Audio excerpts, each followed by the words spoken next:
Just a quick how-to on removing these lights. The OE lights have RH, which is right hand, and LH, left hand. So these are side specific, and obviously pretend like you're sitting in the driver's seat when you're assessing. Right and left don't look at the front of your vehicle from the front.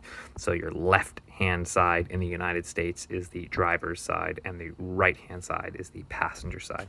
And in United Kingdom, that's a little bit opposite because, you know, y'all drive backwards. Yeah, you drive in reverse. That's right. So installing these is actually a little bit trickier than I thought. The front-facing indicators are actually really easy. There is a red clip pin in here that you pull back and clips back, and then right here is the press release. So you push this and pull it out, and that allows you to remove the wiring harness.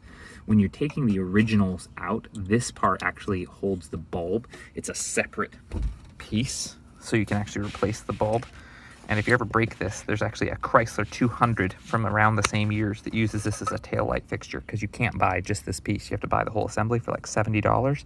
And you can go to a junkyard and pull these out of the tail lights of a Chrysler 200 and get them for like $4 or $5. I actually have a couple of them because my old Jeep used to roach these things all the time because the wiring harness sucked on the 08s. But this helps you take that plug out. But more specifically, once you remove this piece of it, which is here, it allows you to access the two clip pins a little bit easier. But these are just bent in. You can see a little tongue right there. You push it up, you push that one up, and then push from this side, and it just pops out the front. And that allows you to slide the other one in from the front and then just do in reverse what it took to get it in there. So these ones were super easy to install. They're nice in place. But these side ones, the trick with the side ones is actually more about the fitment.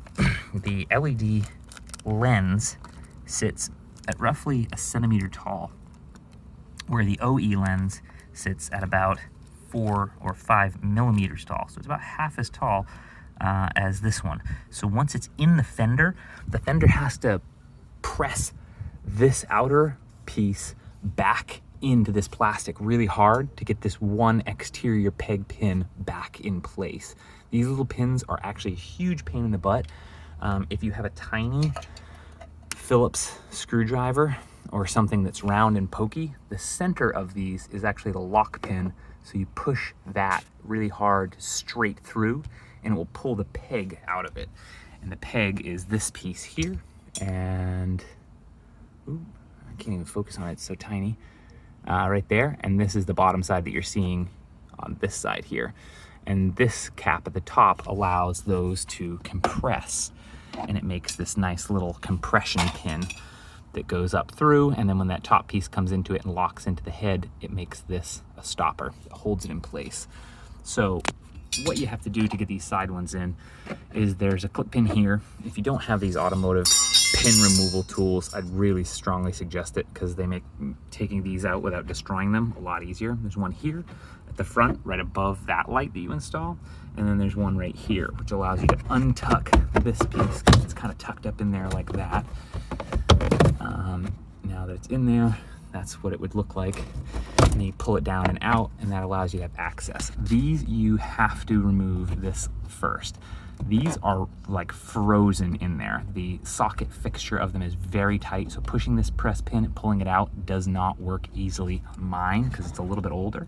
So if you give it a quarter turn, so it was facing this way, you turn it this way, and then you can actually pull it out to get the bulb out. So this will let the wire come out of the way and allow you to access these. Now this, you have to pull back this inner panel and pull out the white or whatever color your exterior function is from the interior and pry the two apart to get this out. It's very easy to break one of these plastic pieces.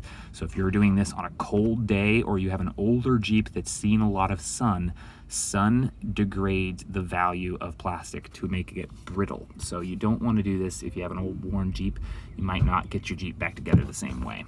And once that piece, the new piece, is in there, because of the fitment is a little bit thicker, these two holes don't line up. So I actually had to use this bar clamp here, compress it down in, and then to feed it back into the hole, I took this screwdriver and put it inside that little pin and fed it back up through the hole.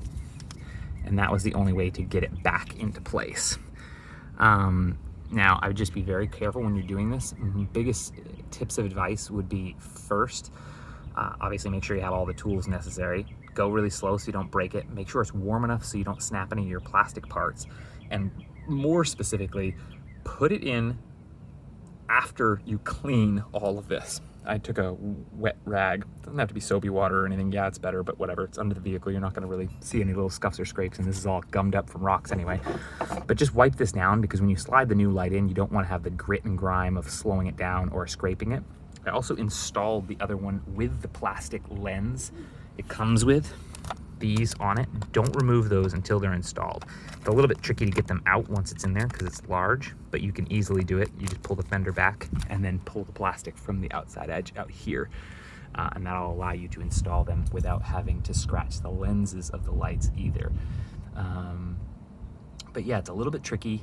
This particular one is the hardest one to get back into place. So I would just take your time, go real slow, have some kind of a compression function or some gloves so you can put some real pressure on it, and then they go right in. But this is the old one. Those are the new front-facing ones. And the new side marker on this side. And they look much, much better. Really completes the look of the front of the vehicle without any bright yellow. So that's how you put the side lights in, and the front lights. And the other thing too, when you slide this piece in there, the piece that's coming out does not have this stem on it, because this is essentially what the bulb is attached to on the OE. So what I would do is pull this out like this, what I did on the other side, and when I go to slide it in, I tuck this up through the hole first, before this even makes it inside there, and then slide this piece in, and then complete and mate them together, and then put the wiring harness on it. With this peg sticking out attached to this, it will not go in there. It's too big to fit in that hole, so just be aware of that. And again, just go slow, be aware that it's a little bit thicker, and you're gonna have to make some compensation for that. You can compress it back together and it's fine. The other side went back together fine, even though it's a little bit thicker, but it's just a little bit tricky.